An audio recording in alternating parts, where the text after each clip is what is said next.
Seattle mornings always begin the same way.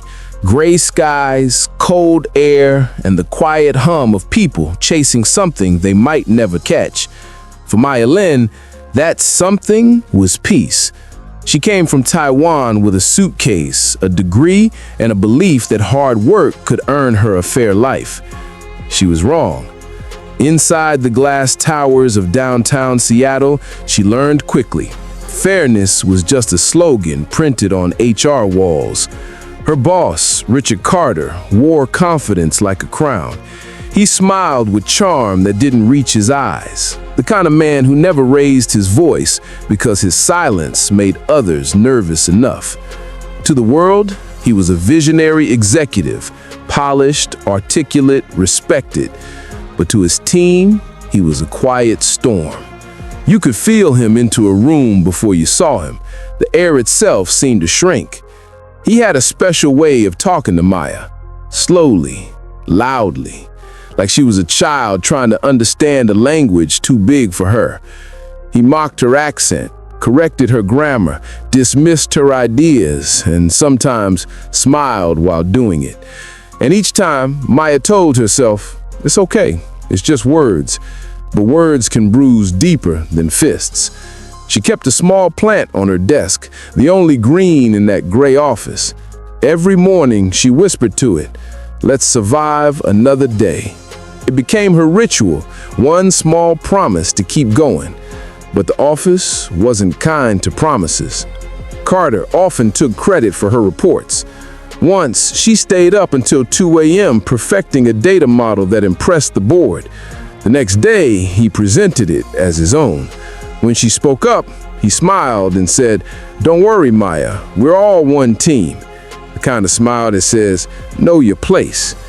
One afternoon, as she passed the break room, she heard laughter, her name, her accent, Carter's voice mimicking her presentation, the room laughing around him. She froze in the hallway, coffee trembling in her hand. She didn't walk in. She didn't shout. She just stood there, listening like a ghost in her own story. That night, she cried quietly, facing the window of her tiny apartment. The city lights outside blinked like stars pretending not to see. Days turned into weeks, weeks into months. And every morning she whispered to her reflection, "Just one more day."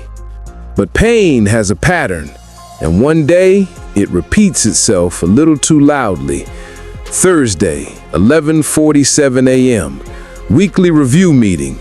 Maya had worked for weeks on a project that could save the company millions. Her name was on every line, her fingerprints on every idea. But when the slides began, Carter interrupted halfway through. He leaned back, arms crossed, voice sharp. "Maya, this is disappointing. You still don't get how we do things here." Then, in front of everyone, he tossed her report onto the floor. "Next time, try thinking like an American." Laughter followed, but this time, something inside her didn't stay still.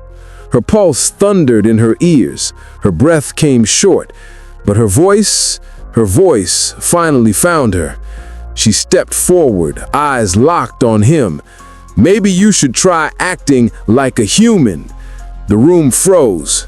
Carter's smirk faltered, and then came the sound that would echo across the internet. Sharp echo. Slap! He stumbled back. Gasps, silence. Maya's hand trembled, but her eyes didn't. She said, "I quit pretending I'm small," and walked out. By the time the elevators closed, someone had already filmed it.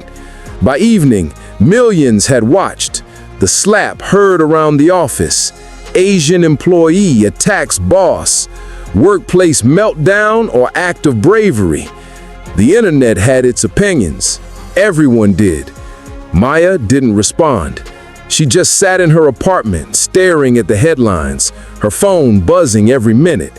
Half the world called her a hero. The other half called her unstable. Then came the email. "You are suspended pending investigation." The same company that ignored years of humiliation moved fast when she finally defended herself. A week later, a knock on her door. Legal notice, defamation, assault, filed by Richard Carter. The man who broke others for sport now wanted sympathy. And Maya, the woman who finally spoke, became the villain. She couldn't sleep, couldn't eat. The plant on her desk began to wilt. She whispered to it one last time, "Maybe I went too far." Weeks later, the courtroom felt colder than winter. Carter sat on one side, polished, confident, surrounded by lawyers and cameras. Maya sat alone. His lawyer painted her as unstable, emotional, disrespectful. Every word stung like a fresh cut.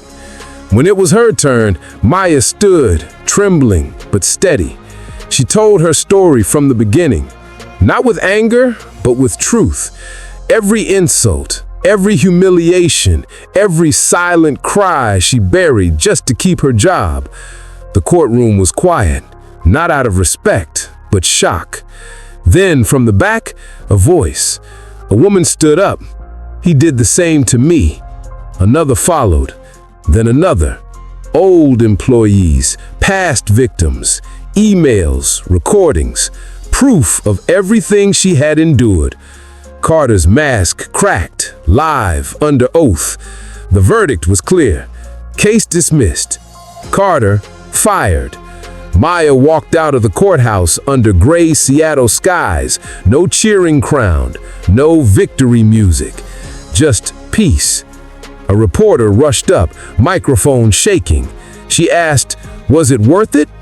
Maya paused, a faint smile, tired but real.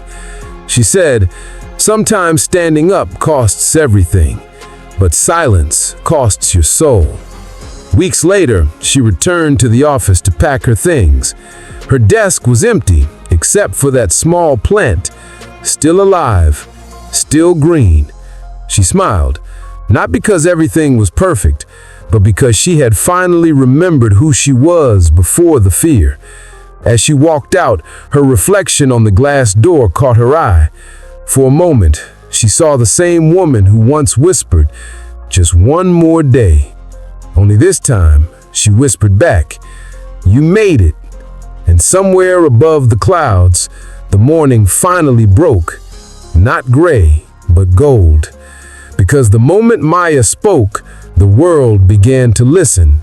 This was the day she snapped. A story by the Hidden Within channel. Kindly subscribe and put on the notification bell for more interesting stories like this.